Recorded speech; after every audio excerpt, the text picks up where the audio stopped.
Hello guys, masih bersama saya John Itung. Oke, di kesempatan kali ini di pagi hari yang sangat berbahagia ini, saya akan sharing kembali kepada teman-teman dan di sini saya perbanyak sharing tentang apa? Servis HP tentunya karena memang channel ini diperuntukkan untuk servis HP dari tutorial, prospek-prospek usahanya, keuntungannya sehingga teman-teman bisa mendapatkan informasi atau edukasi yang mana jika teman-teman ingin membuka usaha servis HP, teman-teman udah dapat gambaran nih kayak gini. Nah, jadi ini jadikanlah sebagai referensi jika teman-teman ingin membuka usaha servis HP. Dan di sini otomatis saya menjelaskan tentang keuntungan yang kita dapatkan.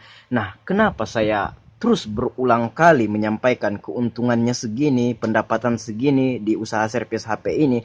Karena memang saya udah di sini dan udah mendapatkan keuntungan yang lumayan gede, sehingga saya terinspirasi kepada semuanya untuk men-sharing apa yang saya sampaikan ini kepada teman-teman ya. Minimal ini bisa dijadikan informasi. Baiklah, di hadapanku ini ada 3 biji HP yang dimana ini masuknya nggak barengan, cuma saya kerjakan barengan dan udah selesai semua. Hanya 3 biji HP, cara pengerjaannya cukup simpel, tidak memerlukan skill yang dewa-dewa banget, nggak mesti skill dewa kayak gitu. Ini siapapun saya yakin bisa mengerjakannya asal ada alatnya saja kayak gitu. Nah, di video ini, teman-teman ambil ilmunya, ambil hikmah yang saya sampaikan, jadikanlah ini bekal sebelum teman-teman membuka usaha servis HP. Atau jika teman-teman udah membuka usaha servis HP, namun manajemennya kurang sip, kurang oke, atau sering rugi, ya silahkan tonton video-video saya yang seperti ini ya. Syukur-syukur ini bisa dijadikan ya referensi agar teman-teman menjadi lebih baik lagi dalam hal manajemen. Di hadapanku ini ada 3 biji HP. Ini adalah HP Oppo A37F dan ini adalah J2 Prime, Samsung J2 Prime. Ini adalah sebelah kanan saya ini Xiaomi Redmi 4A. Kerusakannya hanya simple, tapi keuntungan yang saya dapatkan dari ini 700.000 rupiah. Waduh, banyaknya bang. Ya memang kayak gitu. Enaknya bang, jadi servis HP itu, jadi teknisi. Ya memang enak. Jadi nggak perlu kita ribet-ribet. Di awal-awal kita nggak perlu skill-skill dewa. Sekarang di YouTube kalau kita buka banyak banget tutorial yang menjelaskan tentang servis HP ini. Misalkan kita pengen ganti touchscreen, di sana banyak banget. Di YouTube silahkan cari sendiri. Misalkan nih, touchscreen ganti touchscreen J2 Prime ini kita belum tahu. Buka saja YouTube, di sana banyak yang membuat tutorialnya. Jadi dengan kata lain, sebenarnya walaupun tanpa kursus kita udah bisa membuka servis HP di rumah. Walaupun nggak ada konter, kita bisa di rumah saja dulu sendiri ya. Nah, di sini ada 3 biji HP ya. Nah, ini Oppo A37F ini kerusakannya ini ganti baterai dan tombol powernya ini jalurnya putus ya, dan saya perbaiki tanpa mengganti dan saya ganti baterainya. Dan biaya yang saya dapatkan dari ini, by the way saya nggak beli baterainya ini saya dapatkan dari pembelian HP rusak kemarin, dan baterainya ini nggak saya masukin hitungan karena ini masih hidup, hanya minus touchscreen dan LCD yang bermasalah, namun baterainya masih bagus dan mesin PCB-nya masih bagus. Nah, ini masih masih belum dibeli orang, dan andaikan dibeli orang nantinya, mesin PCB-nya ini masih laku, saya jual sekitar 300 sampai 500 ribu masih laku. Nah, jadi baterai ini nggak saya ikutkan hitungan, anggap saja bonus, anggap saja 100 ribu itu saya beli mesin PCB HP ini. Jadi baterainya ini nggak masuk hitungan, sehingga ketika saya gantikan ke sini, ini baterainya drop banget. Ini adalah baterai yang asalnya, baterai asal HP ini.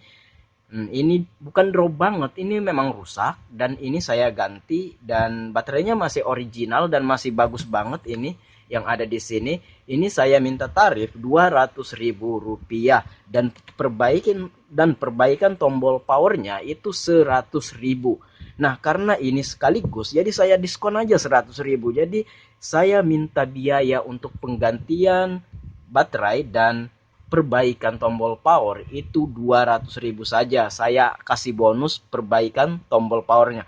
Enak kan?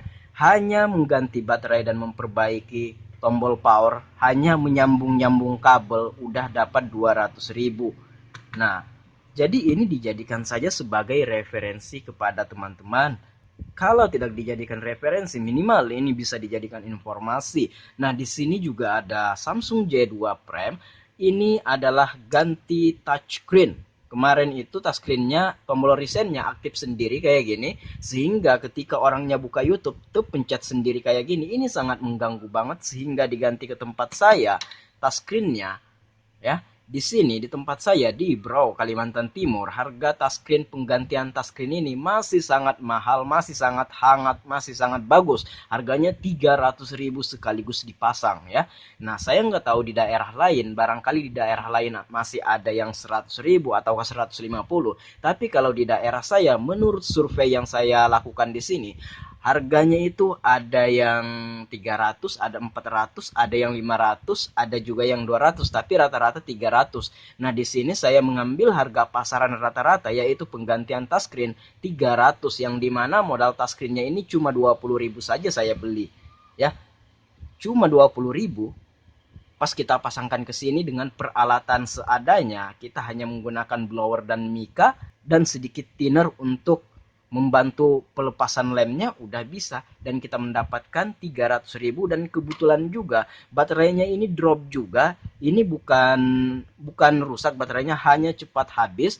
Ini misalkan dia 100% ya, pas dia nonton YouTube turun secara signifikan ke 80%, ke 50%, bahkan langsung 0%, tidak sampai 1 jam. Jadi dia ganti baterai juga, dan perbaikannya touchscreen-nya 300, baterainya 150, sehingga dia harus bayar 450, dan harga ini udah kita sepakati.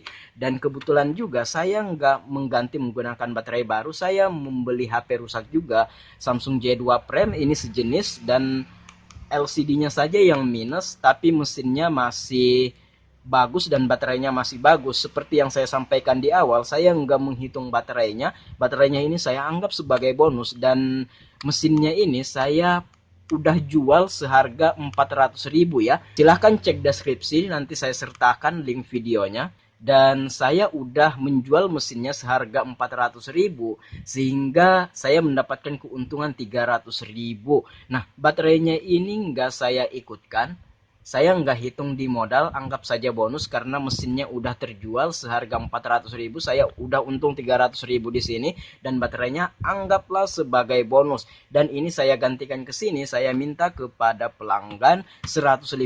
Jadi total bayarnya 450, karena ini barengan touchscreen sama ganti baterai, saya kasih diskon 50, jadi hanya berbayar 400.000 rupiah. Nah, dua ini saja kita udah mendapatkan uang 600.000, meskipun ada biaya touchscreen tadi, modal touchscreen, tapi cuma nggak masalah, cuma 20.000 aja kok ya modalnya ini. Nah, sekarang di sebelah kanan saya ini ada HP Xiaomi Redmi 4A. Ini kendalanya mati total karena lubang cesannya yang bermasalah, yang makai ini anak-anak. Ini bahkan udah kedua kalinya. Yang pertama HP ini juga masuk sekitar sebulan yang lebih, dan ini masuk kembali ke sini dikarenakan hal yang sama. Ini sebagus apapun kita ngasih konektor ini, kalau pemakaiannya sembarangan atau dipasang secara terbalik, ya udah tetap rusak juga. Nah, ini udah masuk kedua kali, dan ini perbaikannya, penggantian konektornya ini 100.000 rupiah. Nah, jadi dalam project ini kita mendapatkan uang 700.000, ini 200, ini 400, 600 tambah 100, jadi semuanya 700.000 rupiah. Hanya dengan memulai usaha servis HP tanpa ada skill apa-apa di sini ya. Penggantian touchscreen pun nggak terlalu susah-susah amat, apalagi kita udah biasa dalam hal ini. Jadi dalam project ini kita mendapatkan bukan juga keuntungan sih, karena ada modal touchscreen, semuanya 700.000, potong 20, jadi berapa semuanya? 680. Nggak usah lah dihitung ini, anggaplah semuanya 700.000 rupiah. Jadi bagaimana ya teman-teman, enak kan membuka usaha servis HP itu, kita bisa mendapatkan keuntungan yang lumayan gede, padahal kerjaannya nggak terlalu seberapa berat. Dan di sini kita tinggal menghubungi orang yang punya HP untuk mengambil HP ini dan kita siap terima bayaran. Dan teman-teman juga bisa membuka usaha servis HP walaupun teman-teman nggak kursus, walaupun teman-teman belum ada skill, karena skill itu bisa kita cari sambil kita buka usaha. Ya walaupun hancur-hancuran lah dikit di awal kan, itu nggak masalah ya.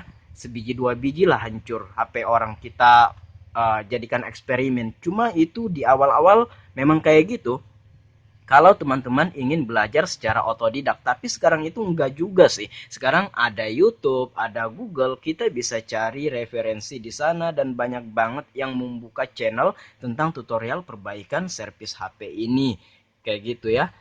Nah, jadi ya waktu juga yang membatasi kita. Mungkin sekian saja apa yang saya sampaikan ini dan semoga apa yang saya sampaikan ini bisa memberikan manfaat kepada teman-teman semua yang dimana dengan membuka usaha servis HP dengan mengerjakan 3 biji HP. Nah by the way ini nggak sampai 1 hari saya kerjakan dan ini udah jadi dan penghasilannya semua 700.000 yang kita dapatkan, meskipun seperti yang saya bilang tadi potong 20 cuma 20 nggak masalah. Jadi semuanya total kita mendapatkan keuntungan 700.000 dari 3 biji HP ini. Dan sementara pekerjaan yang kita lakukan sangat minimal banget, tanpa mengeluarkan tenaga yang lumayan gede, tanpa pikiran yang berlebihan. Pokoknya kita enjoy dalam mengerjakannya. Dan by the way menurut saya servis HP itu adalah kerjaan yang membahagiakan kalau dilakukan karena sesuai passion, atau ya saya suka aja nyervis HP. Jadi kita semangat setiap hari menyervis HP-nya. Kayak gitu ya. Oke, jika ada yang belum paham silahkan tanyakan di komentar. Jika ada pendapat lain tanyakan di komentar. Dan perlu saya garis bawahi lagi, kalau berbeda daerah otomatis juga beda tarifnya. Mungkin di daerah saya bisa mendapatkan keuntungan dari 3 biji HP ini 700. Nah mungkin di daerah lain ada yang hanya 300, ada yang 400, ya disesuaikan aja. Karena beda daerah, beda tarif, beda ongkos, karena memang ongkir setiap daerah itu dari pusat Jakarta misalkan itu beda-beda. Ongkir itulah juga yang menentukan harga kita.